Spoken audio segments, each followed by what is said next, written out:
السلام علیکم ورحمۃ اللہ وبرکاتہ۔ آج کے اس ویڈیو میں جانیں گے حضرت امام حسین رضی اللہ تعالی عنہ اور ایک الو کا واقعہ۔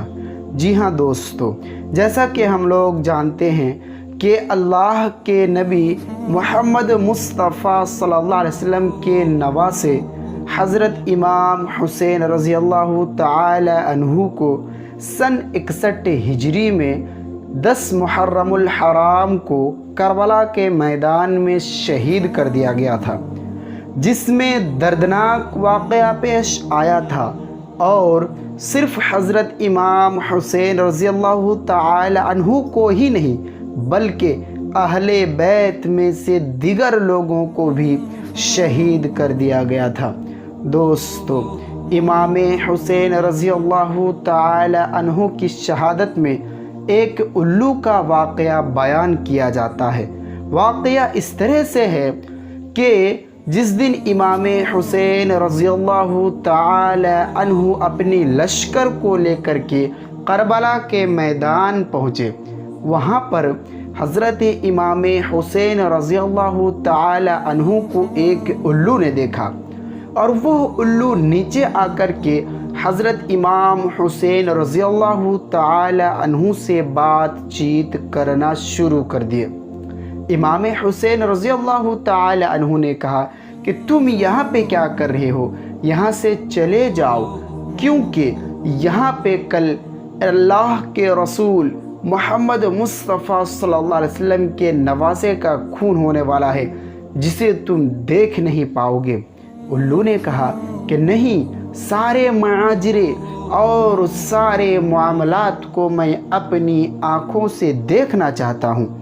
جب یہ کہا تو امام حسین رضی اللہ تعالی عنہ نے اسے اجازت دے دی۔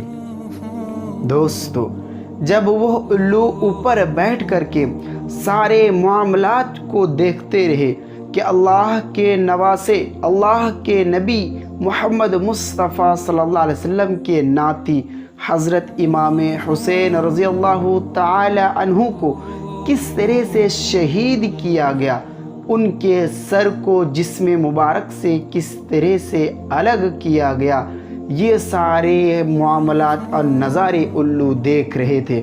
اس کے بعد دیکھا کہ ان کے سر کے ساتھ کیا کیا کیا۔ اس کے بعد یہ بھی دیکھا کہ ان کے شہید ہونے کے بعد ان کے بادشاہ کے حکم سے لاشوں پر، امام حسین رضی اللہ تعالی عنہ کے لاش پر اور ان کے اصحاب مبارک کے لاش پر گھوڑے دوڑوائے گئے۔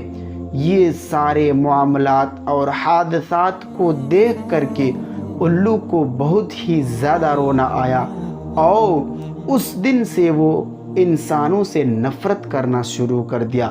واقعہ اس طرح سے بھی بیان کیا جاتا ہے کہ پہلے یہ پرندے ایسا پرندے تھا جو انسانوں سے گھل مل کر کے رہتا تھا، ان کے پاس آ کر کے بیٹھتا تھا، انسانوں کا کھانا بھی کھاتا تھا، ان سے محبت کرتا تھا۔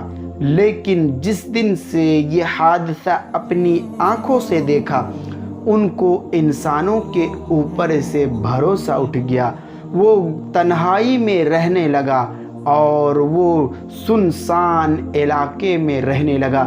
وہ ان آباد شدہ جگہ کو چھوڑ دیا، اور وہ پرندہ رات بھر بیدار رہتا ہے، وہ روتے رہتا ہے، چلاتے رہتا ہے، اور اسی طرح سے اس کا صبح ہو جاتا ہے۔ دوستو، اسی طرح سے کربلا کے حوالے سے ایک دوسرا واقعہ یہ بھی بیان کیا جاتا ہے کہ امام حسین رضی اللہ تعالی عنہ جب شہید ہو چکے تھے، آسمان سے ایک کبوتر اڑ کر کے جا رہا تھا۔ نیچے بیٹھ کر کے دیکھا کہ یہ تو نواسۂ رسول ہے، امام حسین رضی اللہ تعالی عنہ ہے، وہاں سے پھڑ پھڑایا اور رویا۔ اس کے بعد وہ کبوتر مدینہ منورہ کی طرف جا کر کے گنبد خضرا کے آس پاس چکر کاٹنے لگے۔ لوگوں نے یہ ماجرا دیکھا، باتوں کو سمجھنے کی کوشش کی، لیکن وہ بات سمجھ نہیں پائے۔ لیکن